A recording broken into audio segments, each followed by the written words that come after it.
You know that feeling when you have seen too much anime, when every fight and every scream and every word ending battles starts to blur together?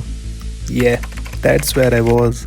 After years of watching One Piece, Attack on Titan, and Demon Slayer, and now Chainsaw Man, I needed something fresh.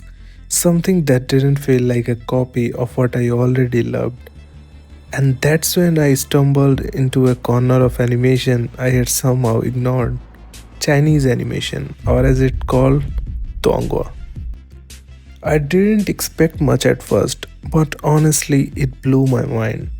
The animation, the tone, the pacing, it all felt different. And among everything I watched, three series completely changed how I see animation.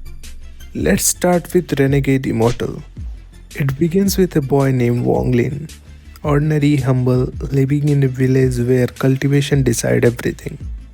Every child dreams of being chosen by a sect, of gaining a power to defy death and touch the heavens. But when the test comes, Wong Lin is rejected.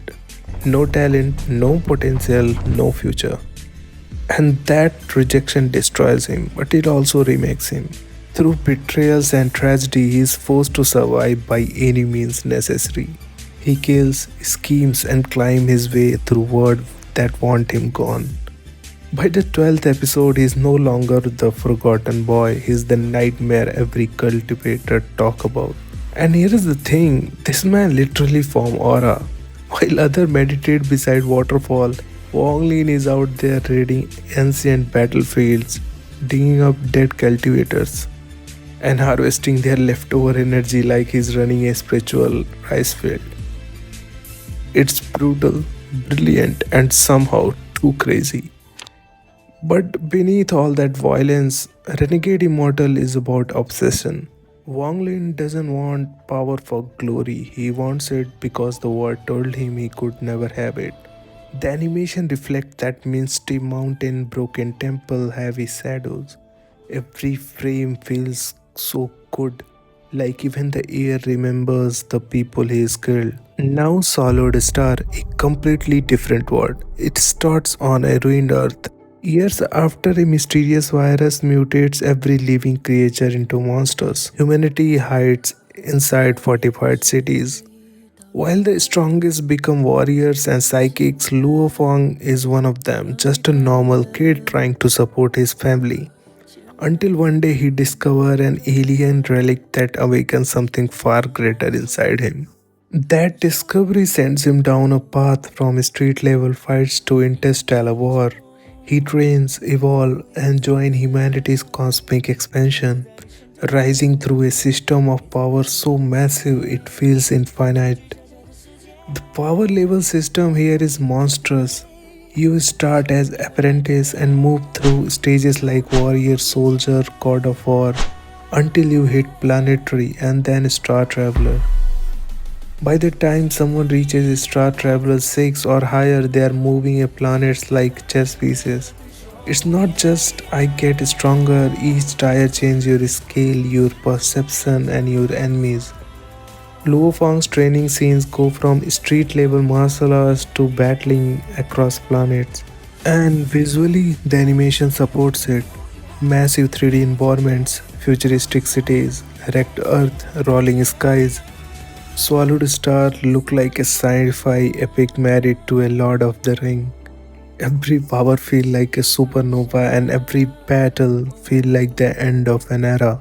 And that's what makes Swallowed Star special. It's not just about climbing a power ladder, it's about purpose. Luo Fang isn't trying to become a god. He's trying to make sure humanity doesn't get erased. And finally, slay the gods. Set in modern day, the story begins when a strange mist covers the land, and with it, forgotten deities start to awaken. Old myth, thought to be stories, begin walking the street again. Half gods, spirits, and ancient monsters feeding on human faith to survive. Our protagonist, Lin Kuei, is a blind teenager who's suddenly drawn into this chaos. After a near fatal encounter with a godlike entity, he is recruited into a secret government team known as Night Watchman. Their job? Contain the divine before it consumes humanity. But the deeper it goes, the clearer it becomes. These gods aren't benevolent. They are fractured, selfish, and just as human as the people who worship them. That's what makes Slay the God fascinating. It's not war between good and evil, it's struggle between belief and control. Lin doesn't fight with strength, he fights with understanding, turning logic and strategy into weapons against being built from the faith itself. Visually, it's stunning, and the mist itself looks alive. It's urban mythology painted with cinematic precision. And at its heart, Slay the God asks a haunting question. What happens when the God returns to a world that stopped believing?